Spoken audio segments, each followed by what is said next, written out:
Cloudcast Media presents from the massive studios in Raleigh, North Carolina. This is the Cloudcast with Aaron Delp and Brian Gracely, bringing you the best of cloud computing from around the world. Good morning, good evening, wherever you are, and welcome back to the Cloudcast. We are coming to you live from the massive Cloudcast studios here in Raleigh, North Carolina. And if you happen to be watching this on YouTube today, you'll notice something's a little bit different. We are actually out there doing the show in video. So Aaron and I mentioned this on last week's show. I'm just doing a follow-up in case you skipped a show or something and you're following up. One of the things that Aaron and I have been kind of exploring for quite a while now is, where is our audience? How do we continue to grow our audience? What will the future of our audience look like? And one of the things that we've sort of realized is a couple of things. Number one, there will always be places where you can get podcasts. There are plentiful podcast players, whether they are sort of linked to Apple Podcast or what used to be Google Podcast or Spotify or any of the other services, YouTube podcasts and stuff out there. But what we've learned is that as the social media, at least the text-based social media, have sort of fragmented, disintegrated in some cases. So, the Twitters and the Threads of the world, or, whether you use Facebook or something along those lines, those have sort of, at least in the tech community, now that we have things like Blue Sky and Pachyderm, whatever the other one is, we used to be very concentrated around Twitter. And what we've learned is that the concentration has sort of diffused, but also more and more people, whether they are younger people or just people in general, are also learning quite a bit from some of the video-based services. So whether that's Instagram or TikTok or something else. And so what we decided to do was, at one point we said, well, maybe we should become more of a video-centric show. I think what we realized is we're just going to record the shows in video. We're going to publish them as audio, and where necessary or where it's valuable, we're going to let the video be an augmentation of the show. So it'll allow us to do some video clips that we'll be able to put out on various social media, and hopefully it'll attract somewhat of a newer audience, some people that are looking to learn some things, people that are new. That's really always been the focus of the show. So anyways, with that, we'll put a link in the show notes. If you do want to subscribe to the video channel, we'll have both the full shows as well as snippets and so forth. Oftentimes, just from an editing perspective, Aaron and I are still working through some things as to how to make this best. We also have recorded some shows prior to starting this videos thing. So there may be still a few more shows here in April of 2024 that don't necessarily make it to video, but our hope is that by May, or at least May and June, we sort of have everything in both video format as well as audio format. Nothing will change as far as how you get the audio on your regular podcast player.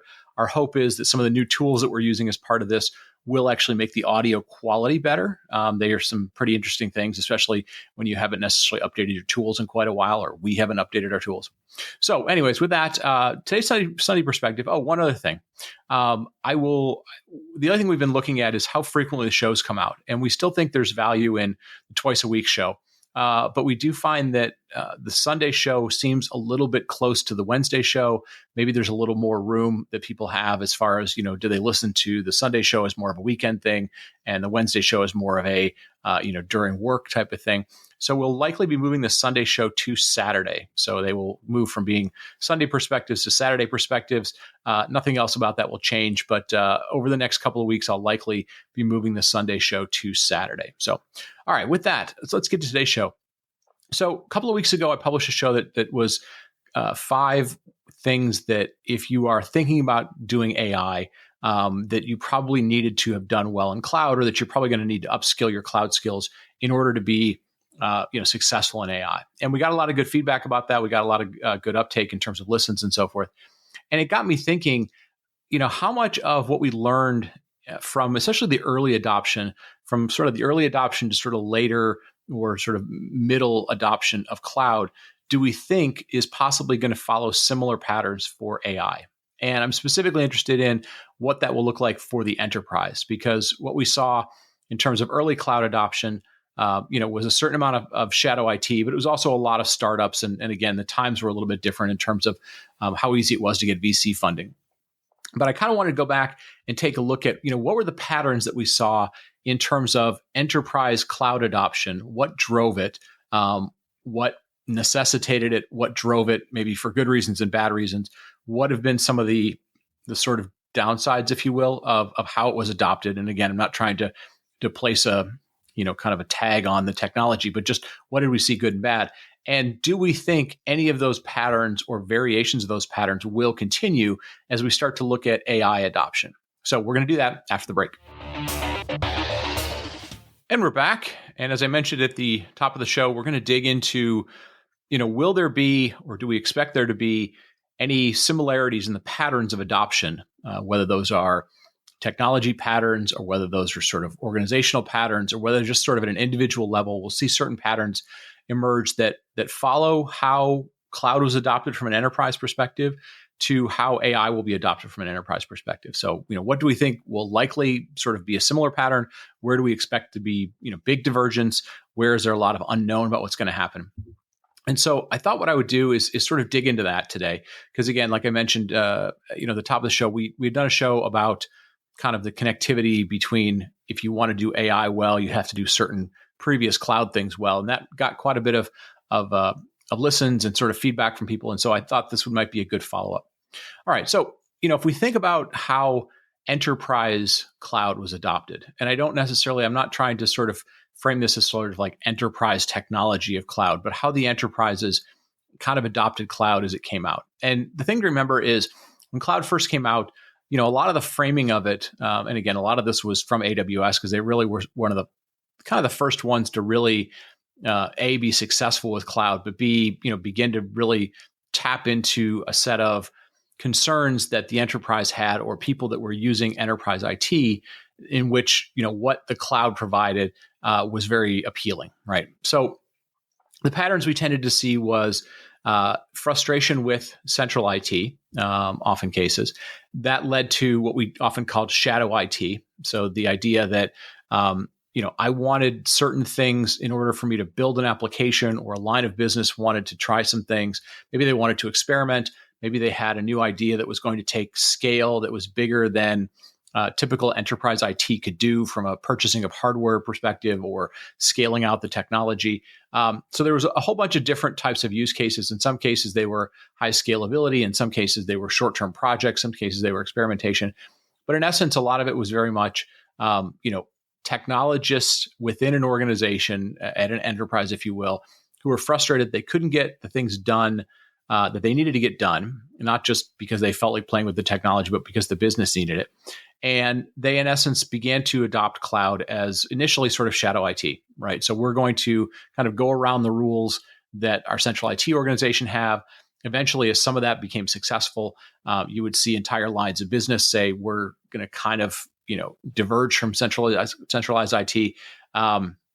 And so that was sort of the initial thing. It wasn't really sort of an organized using the public cloud. The next thing we tended to see was, some of these success stories. And again, they were interesting success stories because you would oftentimes, hear a customer referenced at one of the trade shows at an AWS reInvent, for example, and they would say, this bank is all in on going to the cloud. Or, they are all of their developers using that. And oftentimes what that really meant, if you ended up talking to the customer or you talked to their organization, was, yes, they were using the public cloud. But again, it was more in the, what use cases were we able to carve off in which the public cloud made more sense. But, oftentimes like many of the regulated types of use cases or things in which, data locality mattered a lot, or just, a whole lot of that. So, but what we saw from that was, once some of the bigger name brands, enterprise brands, a large bank, an airline, an automotive company, a healthcare company, whatever it might be, started talking about, hey, we're using the cloud, there was a fear to a certain extent from other executives within that industry or in industries that felt like they had similar types of use cases or similar types of capabilities that needed to be done, where we heard a lot of sort of cloud first initiatives. Right. So if you were talking to organizations, you'd oftentimes hear, hey, our leadership team has mandated cloud first, meaning everything that comes next needs to be deployed into the public cloud first. We're going to stop sort of deploying on premises or in some legacy format, and we're going to start adopting sort of the cloud. Right. And then the concept of sort of the difficult things, if you will, the things in which security is complicated or deployment patterns are complicated or regulatory or things like that were complicated kind of got taken on secondarily, right? It was like, well, let's go make sure we can make these things work. And oftentimes you'll talk to companies who had started down some sort of cloud path thing, and then they'll kind of come back and they'll go, well, we weren't as successful as we thought we were going to be. We had a hard time adapting from what we used to do that was maybe more hierarchical or more siloed or just complex because our business is complex. We thought the cloud was going to be cheaper or simpler or whatever it was. And, maybe we weren't as successful as we had expected, right? So, it went through 3 or 4 different phases, and we're still in a phase right now. We're still, in phases where companies are, rationalizing their spend. Now, if we think about that and we try and think, okay, how much of that will apply to AI? There's a few things we probably should consider, right?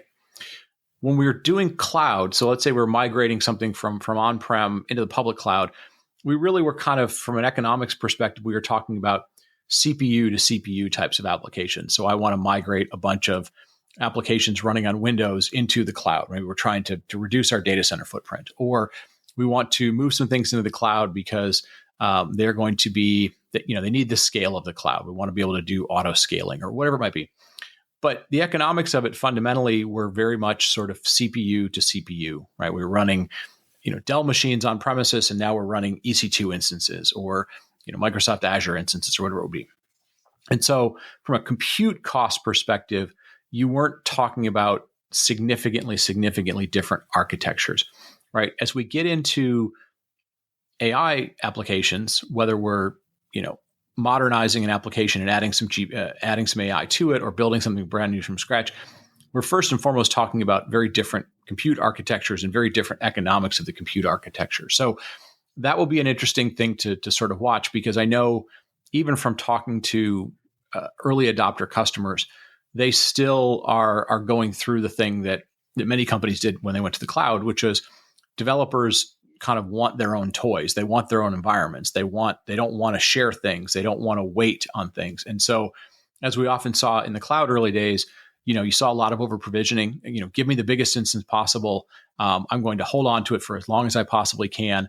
And we're seeing that, or we're hearing about that in early adoption of AI in some cases too, especially organizations that are either building a model, fine tuning a model, testing a model. You oftentimes hear developers who don't love the idea of, hey, I have to timeshare a GPU, or you're trying to do some sort of virtualization of a GPU and share it with my team. Like, I want my own things, right? So that's going to be a pattern that we'll have to sort of watch, because again, when the economics of GPUs are different than sort of CPU to CPU types of things, that'll be there. The next thing that we'll have to sort of watch is, many times we're seeing these AI applications, and again, we'll have to see sort of what really takes hold. But for example, if you take, say, ChatGPT, right? We're talking about something like having like 1 million paid users early on, and one of the use cases that, can't remember if it was GitHub was talking about this or OpenAI was talking about this. They were saying, look, one of the most common use cases is developer productivity, right? Trying to augment software developers and helping them write code better, debug things better, sort of, essentially give them an assistant to do these things. And it'll be interesting to watch this, because to a certain extent, that use case is fundamentally, sort of people productivity. And the reason I mention this is because it's one of the most commonly talked about use cases from an AI perspective that people can kind of wrap their head around. Like, I'm going to give you an assistant that doesn't replace your job, it augments your job. And, we for a long time have sort of said, developers are the new kingmakers. They're high value types of roles. And therefore, I guess if we could make them more productive, since their output tends to be something that is, used frequently in all sorts of things, businesses will just sort of automatically gravitate towards that, right? Because developers are hard to find if we can augment that. But it will be interesting to sort of watch at what point, at what level, at how teams, or, how companies kind of rationalize this, because we've said this in the past, right? We've said this in the past with IT organizations, where it's like, if we rationalized things, we would say, well, they should be investing heavily, for example, in automating things, right? There's no point in, it's great that you have a Cisco CCIE or a Microsoft trained person or a VMware trained person or a Oracle certified person.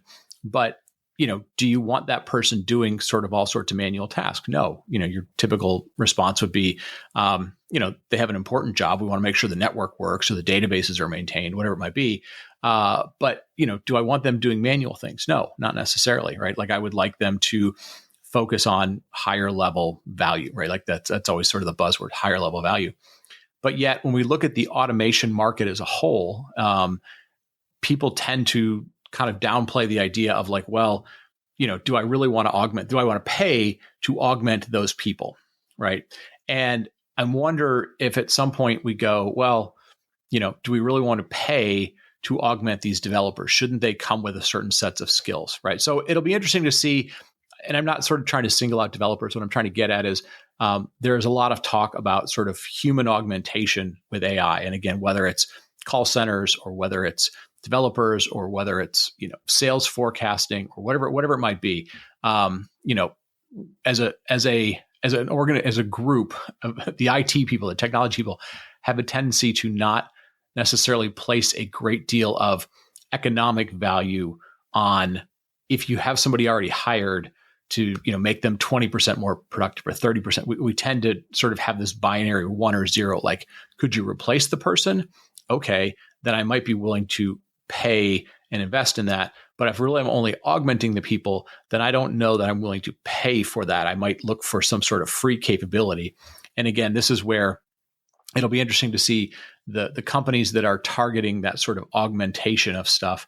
How does that factor into the products they build, how they drive revenue, all that kind of stuff. The next thing I got to thinking about was, we oftentimes try and lay out roadmaps for people, right? How do I get from a starting point, something simple, to something more complex, right? And oftentimes you hear this talked about as sort of a crawl, walk, run approach to things.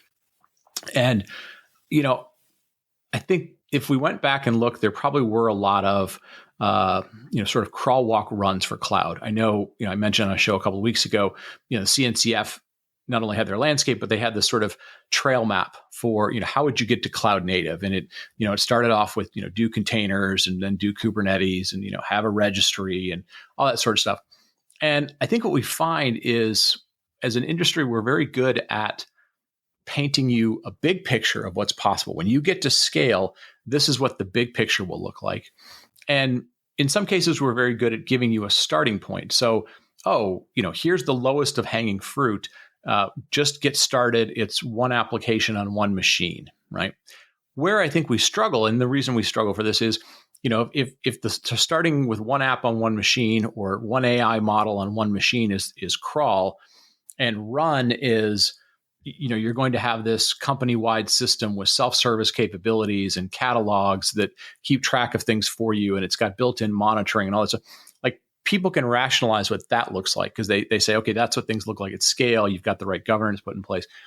But what does walk look like, right? What does the middle look like? And I think the reason we struggle with this is because that's where you have so many variations that can happen, right? If you start with sort of crawl, you start with, one simple thing. In some cases, just getting, 2 baby steps past that is as far as you need to go because you've satisfied what you're trying to do. You've made yourself 20 or 30% more efficient, whatever it might be. You might have saved some cost.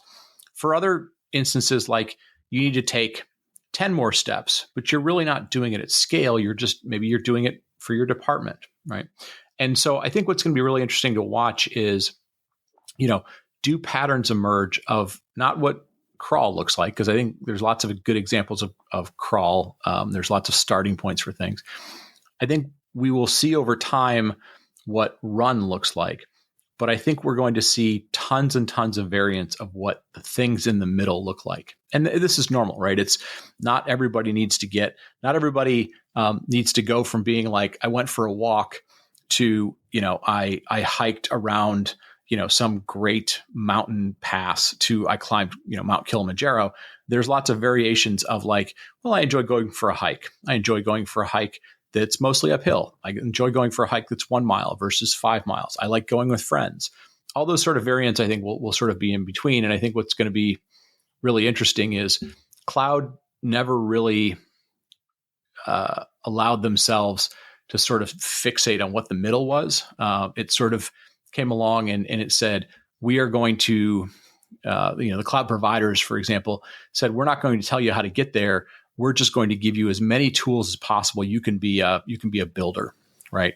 It will be interesting to see if AI follows this model, because again, there was lots of paths to get there, but there didn't have to be this like sort of uber like data science person in there. So it'll be interesting to see where we find those walk paths that are both more cost effective, can use maybe lesser skilled people to help us have big gains, versus where do I need really the sort of the super geniuses to help make some of these things happen.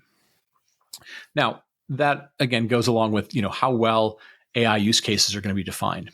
And this is going to be another really interesting thing, because I think for a lot of people, they're now fascinated with generative AI, obviously. And it's in some cases easy to say like, well, this seems like it could do a ton of stuff.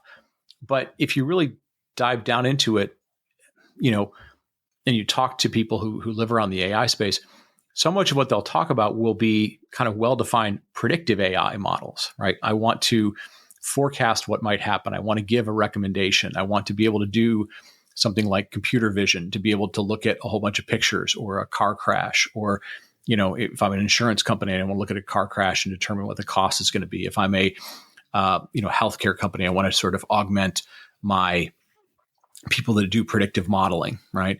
But when you get into generative AI stuff, a lot of the things that are being thrown around or being shown don't necessarily always feel like they're applicative to really broad horizontal, enterprise things. So yes, helping developers write software, absolutely, it could apply to any industry.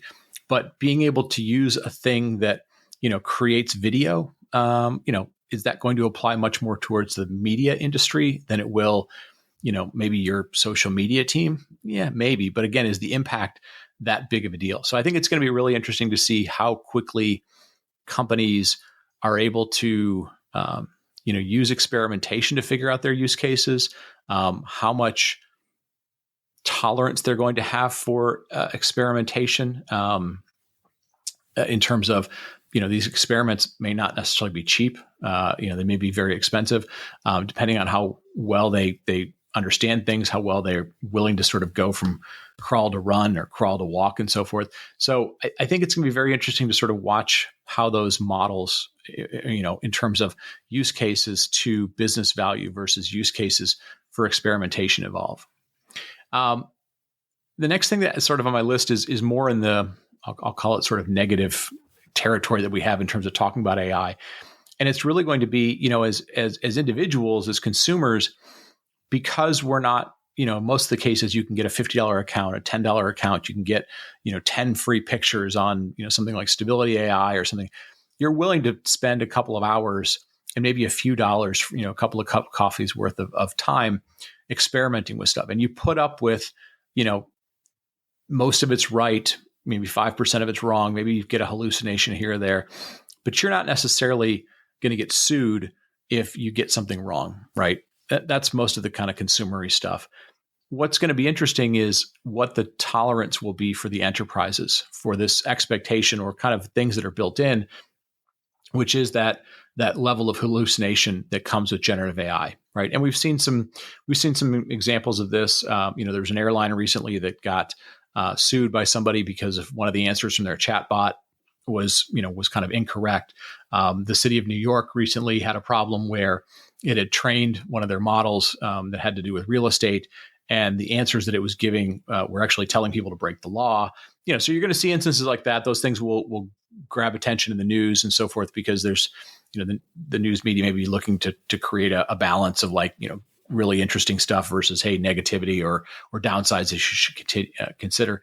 And it'll be interesting to see how much that influences the enterprise and what we see, what industries or even what types of leaders do we see that are willing to look past that versus feel like, that needs to be more of a solved problem before they're able to go forward. And then the last thing I had on my list was, if you followed the enterprise cloud space, fairly closely, and you were not just following the technology, but also following the people, is you saw a lot of people who realized, if I'm early on this and I do some sort of resume-driven development, or I'm willing to take on an early project for my company, right? So if this works, so on and so forth.